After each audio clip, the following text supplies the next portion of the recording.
Hallo meine Lieben, ich hatte es ja euch letztes Wochenende schon angekündigt, dass es dieses Wochenende endlich um die Cameo 5 geht.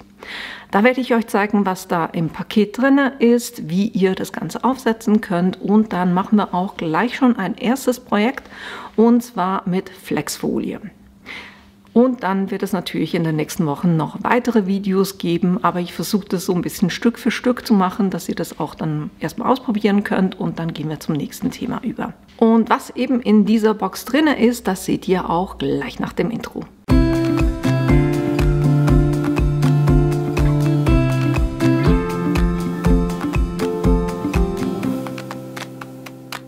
Wie gesagt, heute geht es um die Cameo 5 und ich gebe euch die hier kurz einmal durchs Bild durch in der Box. Ich muss das so ein bisschen durchschieben, weil ich hier gar nicht so viel Platz habe, dass ich die ganze Box drauf bringe. Von dem her machen wir das kurz so. Und zwar habt ihr hier Silhouette Cameo. Hier oben habt ihr auch eine Beschriftung drin, also wie groß die Schneidefläche ist. Ja, noch so einzelne Angaben, die werde ich euch gleich erzählen. Und da auch schon ein paar Musterbeispiele drauf. Ich habe tatsächlich die weiße. Die gibt es in schwarz, weiß, rosa und in einem marmorierten Muster. Die schwarze gibt es schon eine Weile, aber ich wollte unbedingt die weiße und deshalb musste ich mich noch ein bisschen gedulden. Aber ich packe die jetzt einfach kurz aus, damit ich euch zeigen kann, was hier drin ist.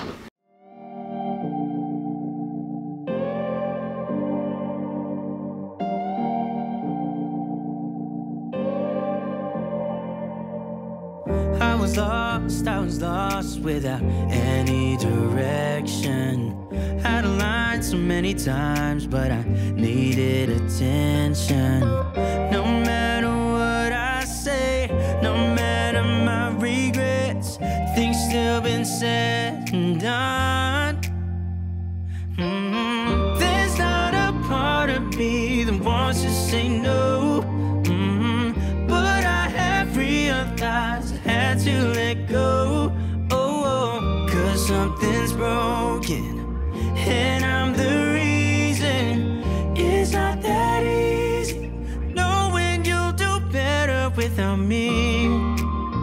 Without me. Without me.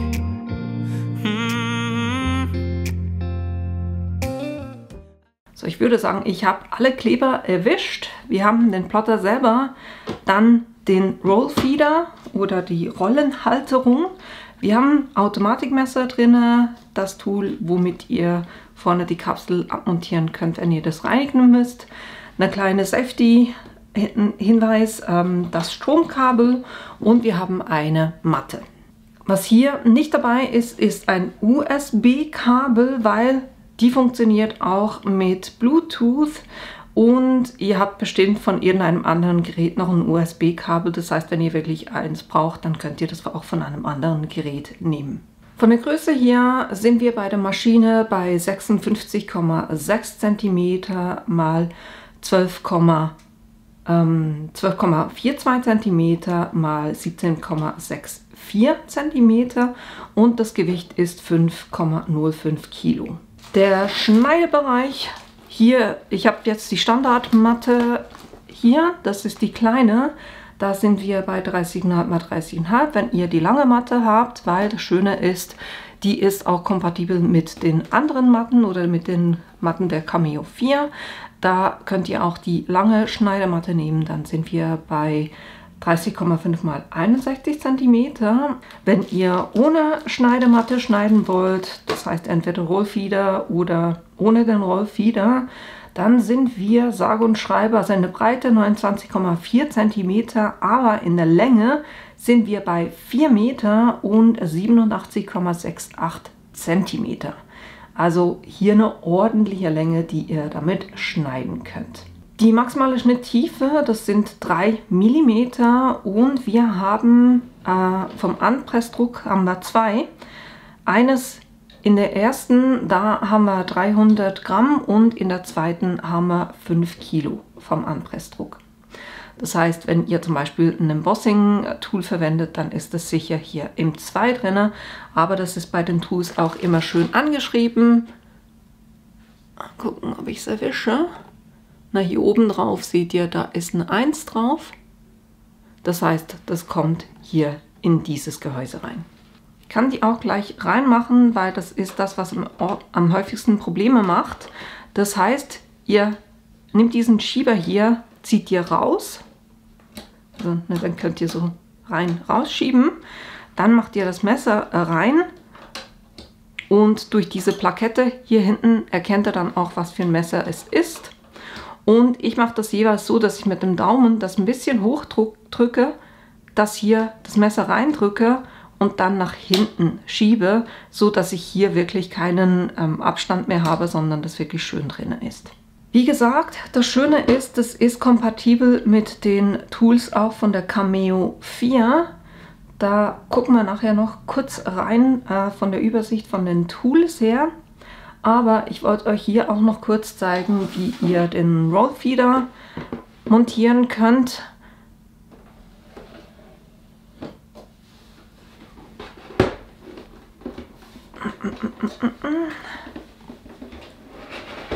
Da haben wir hier unten Verriegelung, da ist auch ein, ob es offen oder geschlossen ist. Das heißt, ich öffne es hier und dann habt ihr hier so einen Pfeil und hier einen Pfeil. Und dann macht ihr einfach, drückt ihr hier so ein bisschen rein, hebt es und dann macht ihr dasselbe hier auf der Seite.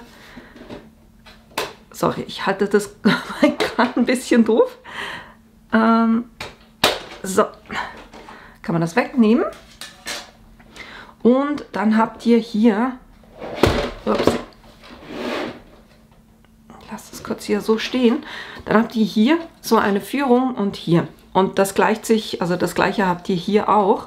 Das heißt, ihr könnt, kurz aufstehen, könnt es hier quasi schon ranhalten und dann das Ganze nach unten fallen lassen. Je nachdem, wie es euch einfacher geht. Ihr könnt es auch einfach hinlegen und dann hier kurz suchen, wo der Slot ist, geht auch. Also kriegt man wunderbar hin und das hält auch wirklich super gut. Dann können wir hier das so verschieben, das hier öffnen. Den hier könnt ihr nicht verschieben, den hier könnt ihr verschieben, damit es dann auch zu eurem Material passt. Und hier haben wir noch, das können wir hochheben und so dann quasi die Rolle hier einführen. Das heißt, ich hole kurz einen Moment. Sagen wir, ich habe hier so eine Goldfolie. Am besten rausziehen. Dann kann ich die hier, also das Material, das ist jetzt eine Vinylfolie, das heißt, die schneiden wir ja von oben. Das heißt, ich kann das hier einklemmen.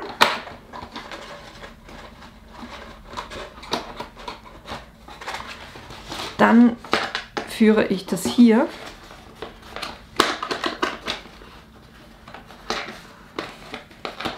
durch den Slot durch.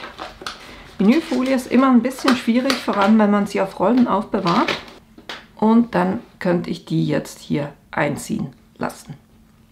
Mache ich jetzt aber heute nicht. Aber da kommen wir garantiert noch zu einem Projekt, wo ich euch das dann zeigen werde. Aber einfach zu sagen, hier der Rollenhalter ist hier integriert. Ich muss auch wieder zuklappen.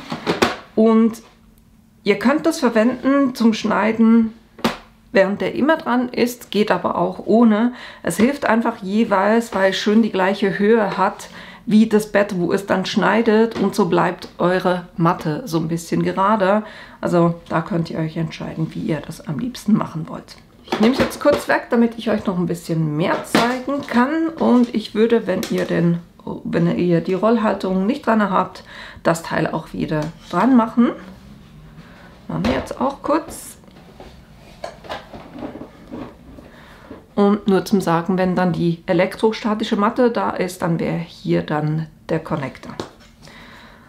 Aber jetzt können wir, Moment, kurz gucken, wie das funktioniert.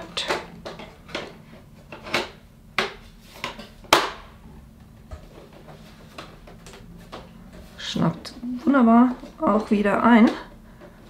Und dann sollten wir das hier einfach auch wieder schließen können. Und so ist die Abdeckung auch wieder dran.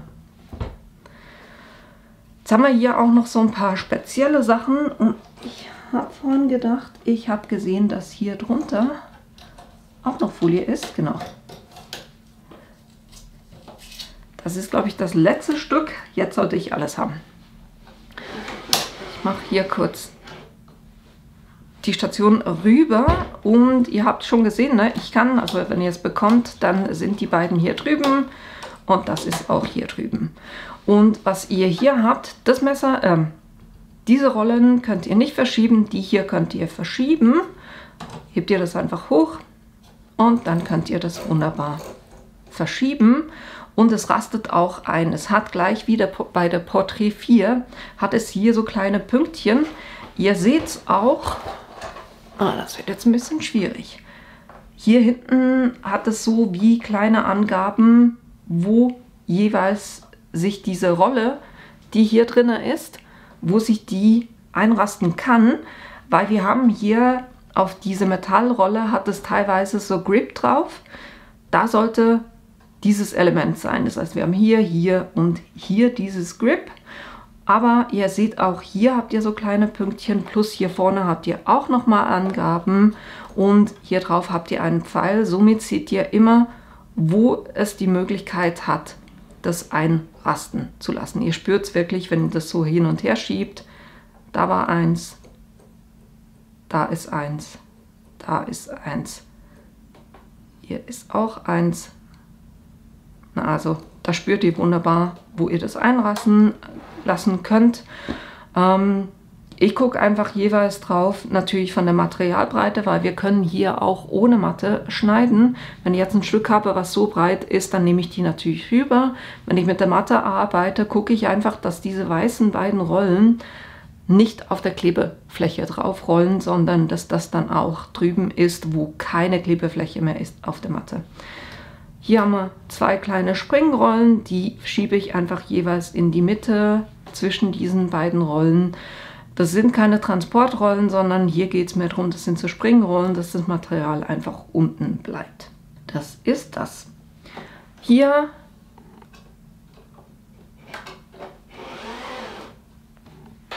ich habe tatsächlich nochmal Material gefunden, das gibt es doch gar nicht. Gut, hier hinten hat es auch nochmal, nur dass ihr das wisst. Jetzt habe ich aber hoffentlich alles. Hier beim Carriage 2 habt ihr die Stromzufuhr, das heißt, wenn ihr zum Beispiel das Foiling Tool verwendet, das wird ja mit Hitze gespießen, wenn es an den Strom angeschlossen ist. Das ist hier dieses Teil. Von dem her, ich würde es hier was so machen, wenn die irgendwo steht, dass ihr die Klappe wirklich zumacht, damit hier nicht allzu viel Staub reinkommt. Jetzt wollte ich euch noch kurz die Tool-Übersicht zeigen von der Kompatibilität. Ich bin jetzt hier auch kurz auf der Yasando-Seite, weil eigentlich gibt es von Silhouette eine Übersicht mit den Tools. Die haben die aber leider auf die neuen Geräte noch nicht abgedatet. Somit sind da noch die alten Tools. Aber wenn ihr hier auf die Seite von Yasando geht, seht ihr unten hier auch die kompatiblen Werkzeuge. Da haben wir Heatfoil Power Tool, geht mit der Cameo 5, Embossing Tool geht auch, Power Engraver Tool geht nicht, das ist nur für die Curio. Sketch Pen Adapter, da hat es eine neue Version, das geht mit der Cameo. Leder Punch Tool geht nur mit der Curio. Cameo 4 Auto Blade geht natürlich, 1 mm Manual Blade geht, 2 mm Manual Blade geht, Sketch Pen Adapter von der Cameo 4 geht, 2 mm Craft Blade geht, das 3 mm Craft Blade geht, das Rotary Tool geht und auch das Cameo 4 Punch Tool, das geht auch. Also, ne, ihr habt hier ordentlich Tools, die ihr verwenden könnt.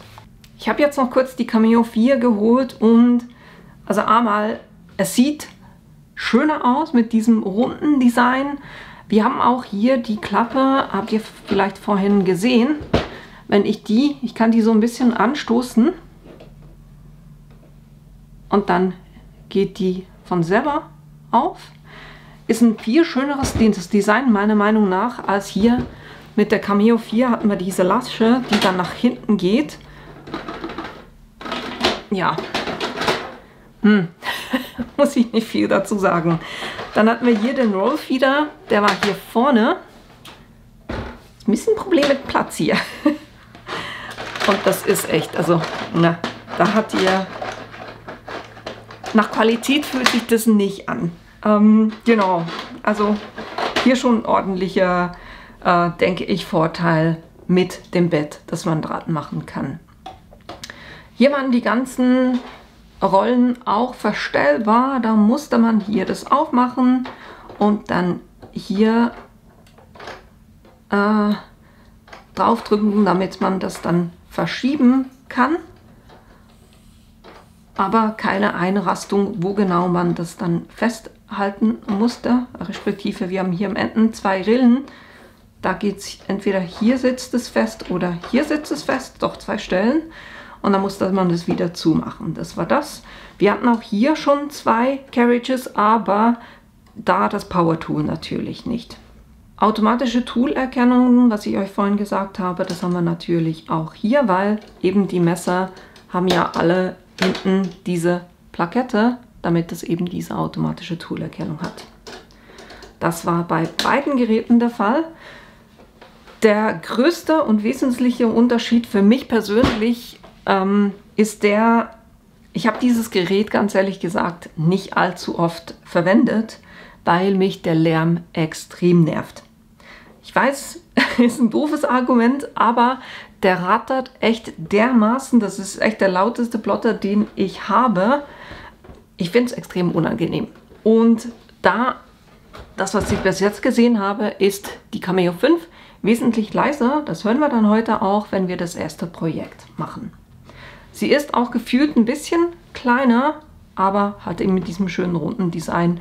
Es gibt mehr her, das Material sieht auch mehrwertiger aus. Was wir bei der Cameo 5 haben im Vergleich zur Cameo 4, ist, dass hier gleich wieder wie bei der Portrait 4 die Passmarkenerkennung besser sein sollte. Ihr habt das gesehen in meinem Portrait 4 Video, dass ich da eine Effektfolie drauf gemacht habe und der trotzdem die Passmarken wunderbar erkannt hat. Das werden wir auch dann mit der hier ausprobieren, aber nicht im heutigen Video. Im heutigen machen wir was anderes. Aber da kommt garantiert noch ein Video dazu. Dann, wie gesagt, die Tools, die ihr bei der Cameo 4 nutzen konntet, die könnt ihr auch bei der Cameo 5 nutzen. Dasselbe gilt nicht nur für die Tools, sondern das gilt auch bei den Matten. Was super ist, damit man sich jetzt nicht gleich wieder einen neuen Satz Matten kaufen muss. Und vor allem auch speziell bei mir jetzt, ich habe ja die Picscan Matte auch für die Cameo und die funktioniert auch mit der Cameo 5. Das Foiling und Engraving Tool von den Tools her, das funktioniert nur mit der Silhouette 5, nicht mit der Silhouette 4, da könnt ihr die nicht verwenden.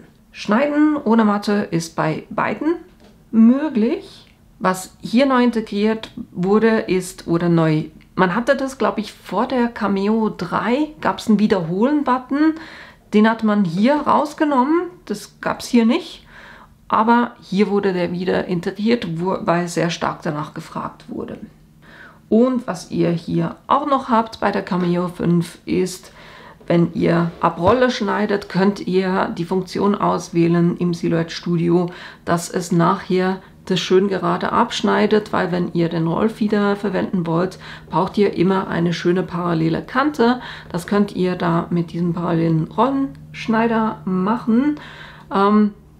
Könnt aber das Ganze einfach rausnehmen und dann mit einem Schneidebrett das gerade abschneiden, wie euch das lieber ist.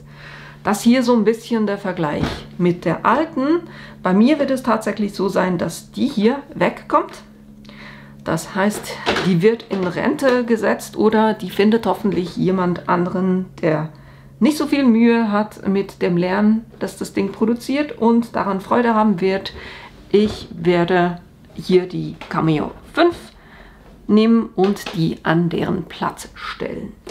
Ich würde sagen, ich schließe die auch gleich an den Strom an und werde meinen Laptop nehmen, damit wir das auch installieren können, respektive einfach das das Silhouette Studio, mit dem wir da arbeiten, dass er das Gerät erkennt. Vielleicht um das vorne wegzunehmen, ich werde mit der Silhouette Studio Business Edition arbeiten. Kann ich wärmstens empfehlen, weil dann habt ihr auch die Möglichkeit, SVG-Dateien zu exportieren und könntet auch mit anderen Plottern arbeiten und nicht nur mit den Silhouette-Geräten.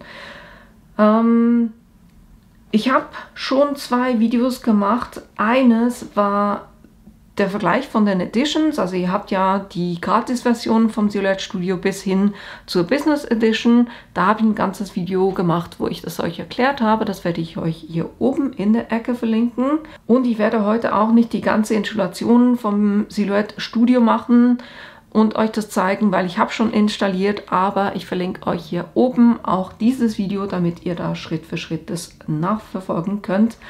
Und wenn ihr eine ältere Version als die Studio-Version 4.5.736 habt, dann müsstet ihr da zuerst ein Update machen. Könnt ihr eben auch auf diese Seite, auf die Silhouette-Seite drauf gehen und dann die Software ganz einfach updaten. Oder man kann es auch aus dem Silhouette Studio selber machen. Das ist wirklich eine einfache Sache. Wenn es um den PC geht, da müsstet ihr bei Windows Windows 10 haben oder höher und bei Mac OS X 10.14 64-Bit oder höher. Das war das, was ich vorneweg sagen wollte. Jetzt schließe ich den an den Strom an und nehme auch gleich meinen Laptop zur Hand. So, ich habe das Ganze an den Strom angeschlossen. Der Stromanschluss ist hier drüben auf der Seite und da habt ihr auch den Einschalter. Das heißt, da drauf drücken, kurz drauf bleiben, bis der Plotter reagiert. Hat er. Dann seht ihr hier auch, dass der Display schon leuchtet. Dann das Bluetooth-Zeichen, das blinkt im Moment. Hier drauf wird jetzt noch nicht alles angezeigt. Ich gehe jetzt kurz auf den PC rüber und hier bin ich ganz einfach auf der Arbeitsfläche, habe hier schon die Cameo 5 ausgewählt. Ich brauche hier noch gerade kein Design drauf, sondern gehe direkt auf Senden und dann muss ich hier unten das Gerät auswählen und zwar die Cameo 5. Das heißt, es wird verbunden und jetzt sagt er euch eben, ihr müsst ein Firmware-Update machen. Ich sage jetzt aktualisieren. Er sagt mir, ich soll es nicht ausschalten. Das sollte jetzt eigentlich über Bluetooth funktionieren. Wenn bei euch die Verbindung nicht gut ist und da nichts passiert, dann könnt ihr eben auch das USB-Kabel da reinmachen und also USB wird eben nicht mitgeliefert, aber da habt ihr bestimmt eins rumliegen, wo ihr das dann reinmachen könnt und dann den Firmware-Update machen könnt. Es ist zwingend, dass ihr den Firmware-Update macht.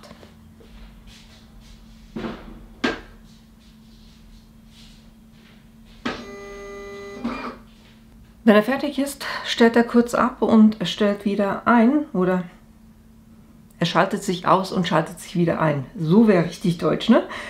Und hier steht jetzt auch kein Medium geladen, weil ich habe auch kein Medium drin. Aber das ist eigentlich schon alles, was ihr machen müsst, wenn ihr schon ein Silhouette-Gerät hattet und das Silhouette Studio schon installiert habt.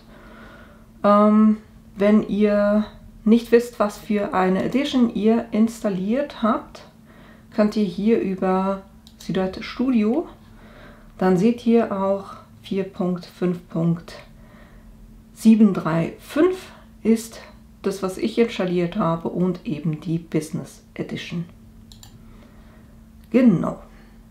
Das war eigentlich auch schon alles, was ich euch zum Gerät und zur Installation zeigen wollte. Und ich würde sagen, jetzt gehen wir auch schon ins erste Projekt rein, weil ich habe hier bei, wo war das? Action, glaube ich, hatte ich hier so Canvas gekauft. Da gibt es 2 Stück. Und ich mag die super gerne, um Bilder mit Flexfolie drauf zu machen. Hier drauf. Und da muss ich jetzt natürlich gucken, wie groß das ist. Und zwar habe ich hier von der Fläche, wo ich was drauf machen kann, bin ich circa bei 19 cm. Sollte eigentlich rechteckig sein. Ja, sagen wir 19 mal 19 cm ist das Maximum. Und letztes Wochenende hatte ich euch ja gezeigt, wie ihr mit Procreate so ein süßes kleines Kerlchen zeichnen könnt. Ich habe noch eine Anpassung gemacht im Vergleich zum letzten Video. Mache hier kurz eine neue Ebene, damit ich euch das zeigen kann. Und zwar mache ich hier einfach einen Kreis. Mache da Farbe rein, damit da Farbe drin ist. Und gebe eine neue Ebene, weil letztes Mal hatte ich euch für die Musterung vom Pulli gezeigt, dass ihr da einfach dann einen entsprechenden Pinsel nehmen könnt und die Farbe Weiß auswählen könnt. Na, hier war das, warten wir den hier, dieser Pinsel. Dann ist halt einfach, wenn ich das dann transparent mache, ist das Ding hier weiß und alles ringsherum ist transparent. Und hier eine andere Lösung, was ich dann gemacht habe, ihr könnt auch dem Radiergummi sagen, dass er ein bestimmter Pinsel ist. Eben dieses Muster. Moment, ich kann das eigentlich direkt auf der Ebene machen, sorry. Der schwarze Kreis hier und ich habe den Pinsel ausgewählt und für den Pinsel habe ich eben dieses Muster hier. Und wenn ich jetzt drüber gehe, sieht es zwar aus, als ob das weiß wäre, aber wenn ich jetzt zum Beispiel die Hintergrundfarbe ändere auf rosa, dann seht ihr, dass das hier transparent ist und nicht weiß. Und genauso habe ich das dann eben mit dem Pulli gemacht. Das heißt, ich bin nicht mit einem weißen Pinsel drüber, sondern ich habe es mit dem Radiergummi wegradiert. Genau. Hintergrundfarbe machen wir wieder weiß. Und den habe ich dann eben transparent. Das heißt, ich habe den Hintergrund weggemacht und habe das so quasi exportiert als PNG mit transparentem Hintergrund. Und genau mit dem Pfeil arbeiten wir jetzt. Wenn ihr Procreate nicht habt, wenn ihr eine Android-App habt oder ein Android-Gerät habt, wo Procreate drauf nicht funktioniert, ihr könnt das mit allen anderen Motiven auch machen. Ich wollte es einfach zeigen, weil ich eben letztes Wochenende das hier gezeigt hatte und gesagt hatte, wir gucken uns dieses Wochenende an, wie ihr ein PNG, was ihr habt, auch zu einem SVG umwandeln könnt. So, das heißt, hier drinnen habe ich eine Arbeitsfläche. Ich bin hier beim Design. Habe die Matte ausgewählt, habe die Cameo ausgewählt, automatisch vom Feeder her, Schneidematte auch automatisch. Dann die Mediengröße habe ich auch auf automatisch, das heißt einfach 12×12. Und jetzt gehe ich hin, gehe auf meine Fotos und ziehe das Element ganz einfach von meinen Fotos hier rein. Ich kann euch das nicht zeigen, weil da sind Fotos drauf, die ich jetzt nicht ins Internet stellen möchte. Von dem her, ich mache einfach meine Fotos auf und ziehe das rein. Ihr könnt auch auf Datei gehen und dann öffnen und das von da öffnen, wo ihr das gespeichert habt, wie es euch auch einfacher geht. Das heißt, ich zeige es euch mit einem PNG, was ich umwandle, aber ihr könnt natürlich da jenste SVG-Dateien nehmen und es werden auch Gratis-Designs mitgeliefert. Wenn ihr die herunterladet, sind die dann in eurer Bibliothek drin, wo ihr dann davon auswählen könnt. Ich habe das noch nicht gemacht, das waren noch die von der Cameo 4. Aber das sind dann solche Designs, wo ihr einfach mal starten könnt und was Lustiges oder was Witziges, was euch gefällt, nehmen könnt und damit den ersten Schnitt schon mal ausprobieren könnt. So, zurück zu Designs und ich füge jetzt kurz hier mein PNG ein. Dann gehe ich hier zum Nachzeichnen, sage Bereich zum Nachzeichnen auswählen. Versuche ich einfach möglichst das eng an das Design ranzumachen. Dann seht ihr auch, dass das wirklich super auch ausgewählt wird und dann kann ich sagen Nachzeichnen. Jetzt habe ich zwei Sachen, nämlich einerseits das Bild, das brauche ich nicht mehr. Das heißt, das kann ich löschen. Und dann habe ich hier meine Datei. Da kann ich dem kurz eine Farbe geben, dass wir das auch besser sehen.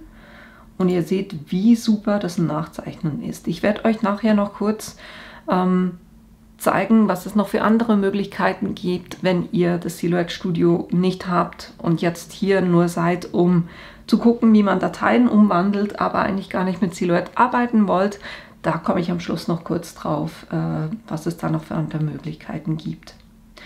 Aber eben, wir sind bei das Cameo 5 und deshalb arbeiten wir mit dem Silhouette Studio. Und ich muss ganz ehrlich sagen, das hier, dieses Nachzeichnen, ist wirklich die allerbeste Option, die ich kenne, wie man Dateien nachzeichnen kann. Das ist wirklich super akkurat. Ich habe noch nichts gefunden, wo es so eine gute Qualität gibt. Jetzt ist das natürlich noch zu groß, weil wir haben gesagt, wir haben einen Canvas von 19 x 19. Das heißt, das muss ein bisschen kleiner werden. Ich habe jetzt hier 22,9 x 17,9. Das heißt, das muss noch ein bisschen kleiner werden. Ich habe so das Gefühl, von meinem Canvas her sieht es 16 eigentlich am besten aus. Das heißt, ich mache das hier einfach ein bisschen kleiner. So. Das ist die Größe, die ich haben will. Gebe ich auch hier oben in die Ecke.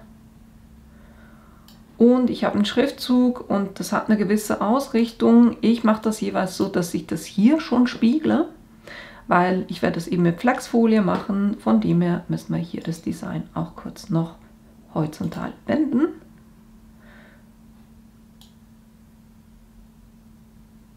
Und so stimmt es dann auch. Dann kann ich auf Senden gehen. Und jetzt muss ich hier noch das Material auswählen. Und zwar haben wir hier eine ganze Reihe an Wärmeübertragungsfolien. Und ich nehme hier die glatt. Und jetzt schneide ich natürlich nicht alles einfach aus, sondern ich mache zuerst einen Testschnitt. Das heißt, ich schneide mir ein Stück Folie aus, das genug groß ist für hier dieses Design. Und hier in der oberen Ecke hat es Platz, da kann ich dann auch kurz diesen Testschnitt machen. Und den löst ihr einfach aus, indem ihr hier unten auf Test geht. Aber ich muss zuerst noch das Material in die Maschine geben. Das heißt, ich nehme hier die Matte, nehme diese Träger- oder Schutzfolie weg.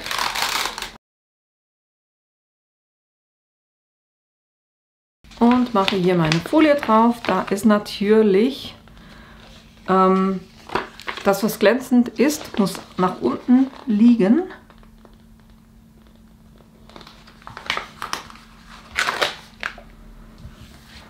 Wenn ihr jetzt als allererstes ein Papier schneidet, die Folie klebt schon echt doll, dann könnt ihr das auch einfach mal zuerst auf eure Kleider drauf machen, auf ein T-Shirt und das einmal abziehen, dann sollte das auch ein bisschen weniger haften.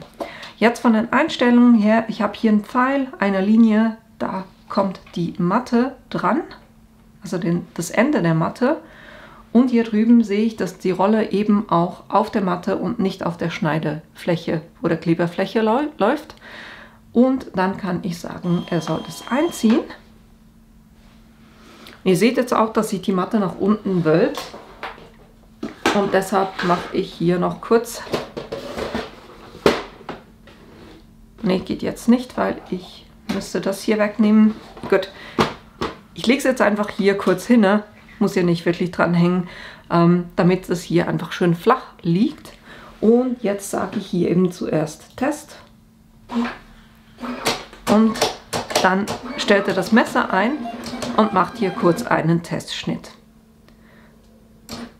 Wenn er fertig ist, kann ich sagen, Matte rausgeben. Und dann können wir das kurz angucken, wie gut es das geschnitten hat. Hat wunderbar funktioniert. Und ich bin eben jetzt hier oben in der Ecke, wo kein oder nichts vom Design sein sollte. Deshalb kann ich das so jetzt einfach wieder reingeben. Das heißt, ich lade die Matte wieder. Und jetzt kann ich hier sagen, senden. Er fragt mich, will ich es gespiegelt senden? Ich habe schon gespiegelt, deshalb sage ich einfach senden. Dann sagt er, dass ich die Folie laden muss, habe ich gemacht, dass ich die Klinge geladen habe. Das habe ich auch gemacht und somit kann ich sagen, senden. Jetzt müssen wir natürlich hinten auch genug Platz haben, dass die Folie rausgehen kann.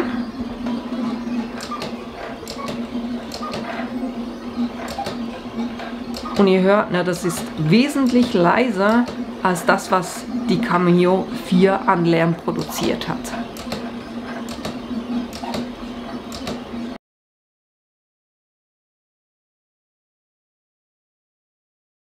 Ich hatte jetzt die Punkte drinnen gelassen, die ich um die Schnauze gemacht habe. Ich wusste aber, die sind wirklich super klein. Ich denke nicht, dass das mit dem Entgittern geht. Können wir mal angucken. Und ich weiß, ich zeige euch heute noch nicht wirklich viel vom Silhouette Studio, aber ich habe da ein ganzes Video gemacht zum Silhouette Studio, wo ich die Funktionalitäten erklärt habe, und ich habe auch eine ganze Playlist, wo ihr Videos zum Silhouette Studio einerseits habt, aber auch zum Beispiel zur Cameo 4 oder zur Portrait. Also da findet ihr ganze Playlists bei mir auf dem Kanal. Aber ich muss schon sagen, von der Geräuschkulisse bin ich echt begeistert. Also wirklich der Vergleich zur Cameo 4, für alle die so eine haben, werden jetzt merken, dass das wirklich massiv leiser ist.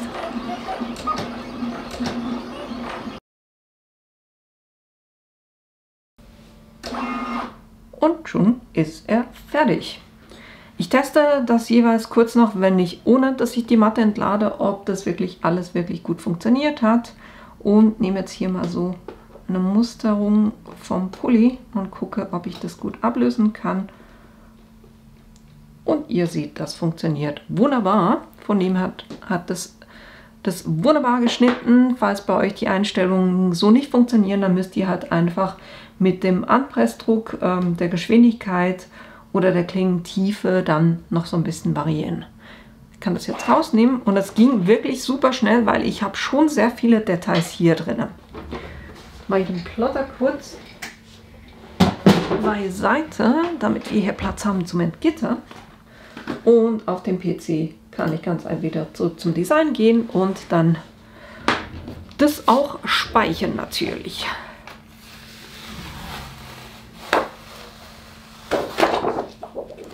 Wenn ihr die Matte nicht mehr nutzt, auf jeden Fall den Schutz auch wieder drauf machen und ihr habt eine Seite, die glatter ist, die kommt hier, die zeigt nach unten.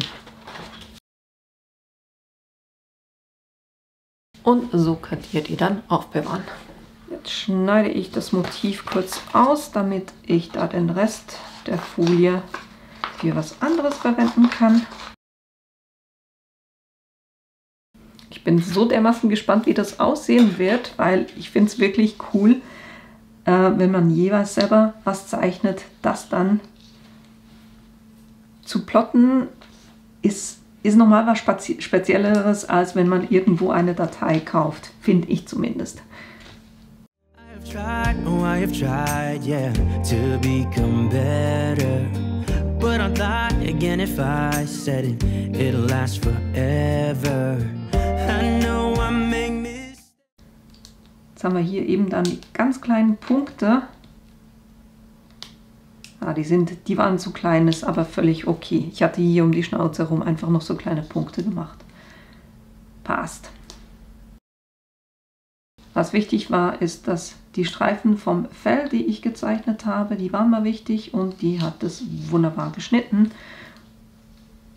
Und die sind auch groß genug, damit ich die übertragen kann.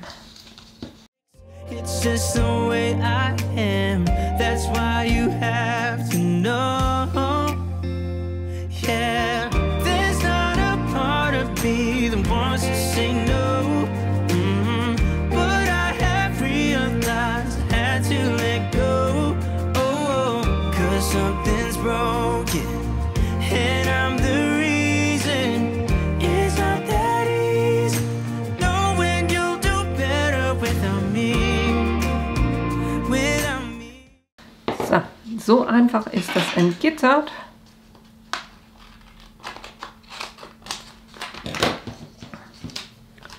Und das hat wirklich super funktioniert.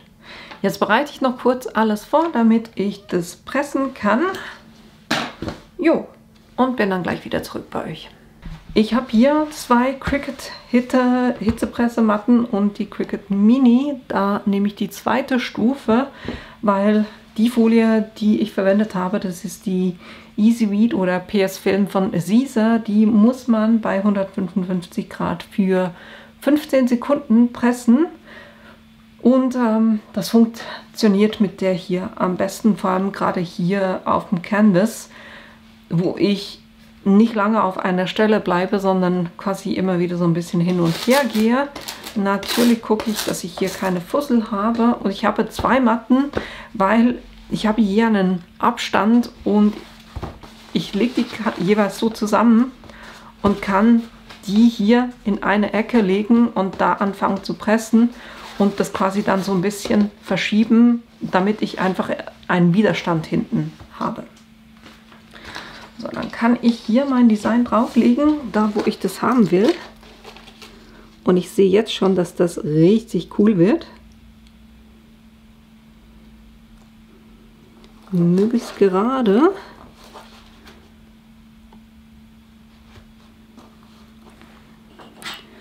Kurz gucken, ob das in etwa den gleichen Abstand hat.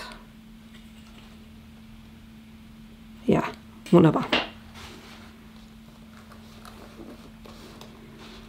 Und jetzt gehe ich eben hinten mit dem Kissen quasi rein. Und ich werde hier in der Ecke anfangen zu pressen. Upsi, jetzt habe ich es wieder verschoben. So. Das heißt, ich gehe hier drauf. Und wir haben ja hier jetzt nicht einen Stoff, wo das Ganze sich verbinden kann. Und deshalb bleibe ich auch gar nicht allzu lange auf einer Stelle. Und ich ruckel eigentlich auch nicht hin und her.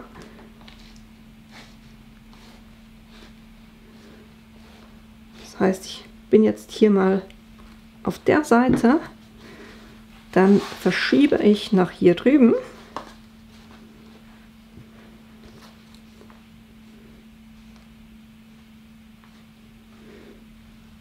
Ich gebe da wirklich nicht viel Druck drauf.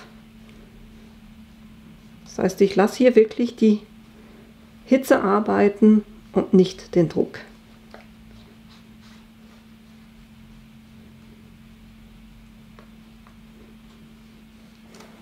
So, dann schiebe ich nach oben in diese Ecke.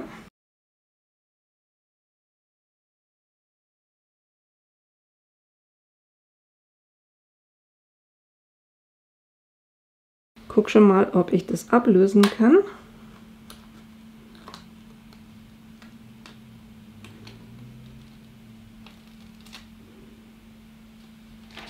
Ja, das hat schon wunderbar funktioniert.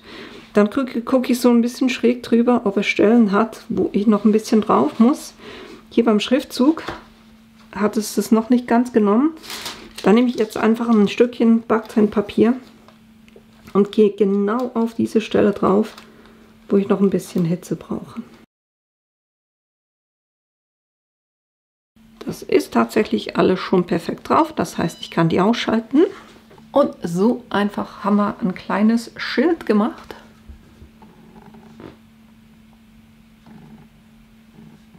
Und ich finde, das ist so cool geworden. Das kriegt einen kleinen Ehrenplatz bei mir, weil selber gezeichnet, selber geplottet, selber auf dem Schild aufgebracht. Ich finde es richtig, richtig cool. Genau, das war das erste Beispielprojekt, was ich euch zeigen wollte, mit eben der Cameo 5. Ich bin jetzt schon mit dem ersten Projekt, ich habe das heute mit euch wirklich zum ersten Mal verwendet und ich bin jetzt schon begeistert. Die wird definitiv mehr in den Einsatz bei mir kommen als die Cameo 4. Das kann ich jetzt schon sagen. Ich werde natürlich, wie gesagt, auch noch mehr Videos machen. Es ging mir heute mal darum, dass ihr seht, was da mitgeliefert wird, wie ihr das Ganze verbinden könnt und dass ihr auch schon ein erstes Projekt seht. Ich werde da aber sicher noch zum Beispiel zu Print and Cut, das heißt Sticker machen, Papier basteln, Das Foiling-Tool werde ich euch auch zeigen, weil das hatte ich euch mit der Portrait 5. Die Zahlen verwirren langsam. Die Portrait 4 war es. Genau, Portrait 4 hatte ich euch das Foiling-Tool schon gezeigt. Das werden wir uns auch hier angucken, weil das ist ja kompatibel. Engraving-Tool habe ich noch nicht. Sobald das kommt, werde ich euch das auch zeigen, weil das ist eins, was mit der Portrait 4 nicht geht, aber hier mit der Silhouette 5. Dann das elektrostatische Bett, das habe ich auch noch nicht. Sobald das kommt, werde ich euch das natürlich auch zeigen. Ist gerade speziell fürs Papierbasteln dann super interessant. Und noch vieles mehr, ne? Also da gibt es wirklich noch viel zu zeigen, gerade auch im Zusammenhang mit dem Silhouette Studio, weil das ist wirklich der Rolls-Royce unter den Plotter-Programmen. Da kann man echt viel drin machen. So, das war das. Jetzt wollte ich euch noch kurz zeigen für diejenigen, die jetzt einfach dabei waren, weil sie mal gucken wollten, wie man so eine Datei von PNG als in SVG umwandeln kann. Dass ihr da auch noch einen Tipp bekommt von mir, wenn ihr jetzt nicht mit dem Silhouette Studio arbeiten wollt. Wie gesagt, ich kann es wirklich wärmstens empfehlen, auch wenn ihr mit einem Caesar Plotter, einem Border Plotter, einem Cricut Plotter arbeitet. Das Silhouette Studio ist wirklich der Hammer, und wenn ihr mit einer Business Edition arbeitet, könnt ihr da auch drinnen mit euren Files arbeiten und das dann als SVG-Datei exportieren und das bei eurem Plotterprogramm, mit dem ihr sonst arbeitet, importieren. Ne? Das ist eine Möglichkeit. Wenn ihr jetzt aber sagt, ne, ich habe in Procreate jetzt einfach was gezeichnet, ich habe ein PNG und möchte gerne ein SVG haben, am liebsten auf dem iPad, kann ich euch das auch kurz zeigen. Dann ist es genau diese App hier, SVG Trace Pro, kostet einmalig 12 Franken sind das, glaube ich, und die habe ich dann installiert hier auf meinem iPad, und da Converter einfach von der Photo Library das Bild auswählen, ne, das hier sagen fertig, und dann könnt ihr hier bei den Settings noch sagen, wie smooth, also wie gerade eure Linien sein sollen, ob es irgendwo noch Flecken auf dem Bild habt, die ihr nicht haben wollt, ob es die Curves simplifizieren soll und ob es AI verwenden soll, um das umzuwandeln. Ihr seht hier ungefähr die Einstellung, die ich habe. Sage dann kann ich hier unten sagen Convert, dann Next, und dann habe ich hier schon das SVG und kann das exportieren und da speichern, wo ich das speichern will. Und dann zum Beispiel, wenn ich im Cricut Design Space bin, kann ich hier hochladen, sagen Dateien durchsuchen, das dann da rausnehmen, wo ich es eben gespeichert habe, dem eine Bezeichnung geben und dann sagen Speichern. Und dann habe ich hier meine SVG. Ich lösche das kurz, weil ich habe das alles schon reingeholt, weil ich euch die Übersicht zeigen wollte.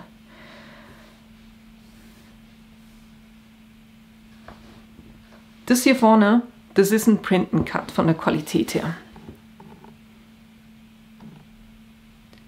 Das ist so, wie ich das sehe, wenn ich es gezeichnet habe. Das hier ist das Silhouette Tracing. Das heißt, ich habe im Silhouette Studio das gemacht, was ich euch heute gezeigt habe, und habe das dann aber als SVG exportiert. Ihr seht, ich habe schon ein bisschen Qualitätsverlust. Man sieht es auch gerade so an den Linien vom Pulli an, dass die immer dünner werden. Aber wenn ich mir dann den Vergleich, upsie, das wollte ich nicht. Wenn ich mir dann Vergleich angucke mit der App, die ist, da werden die Linien schon ein bisschen dicker.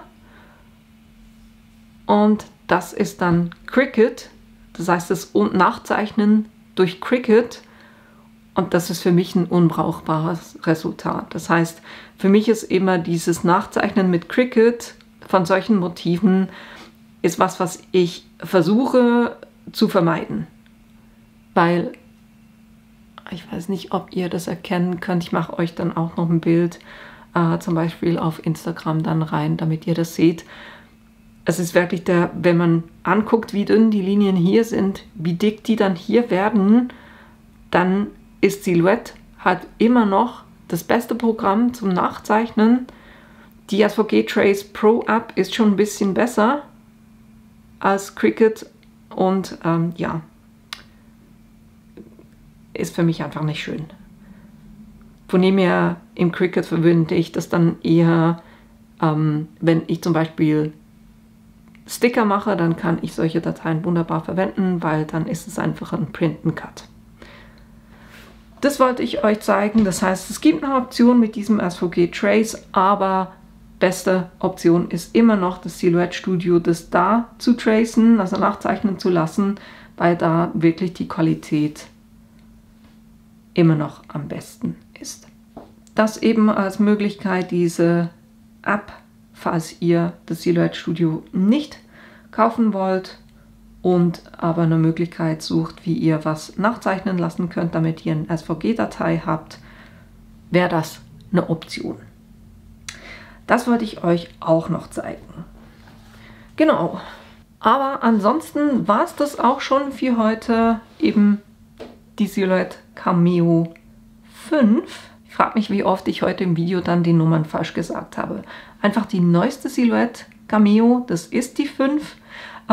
Die wollte ich euch zeigen und eben hier auch schon erstes Projekt. Wenn ihr per Zufall auf meinen Kanal gestoßen seid und euch das Video gefallen hat, dann bin ich natürlich immer froh, wenn ihr meinen Kanal abonniert, weil das hilft mir wirklich.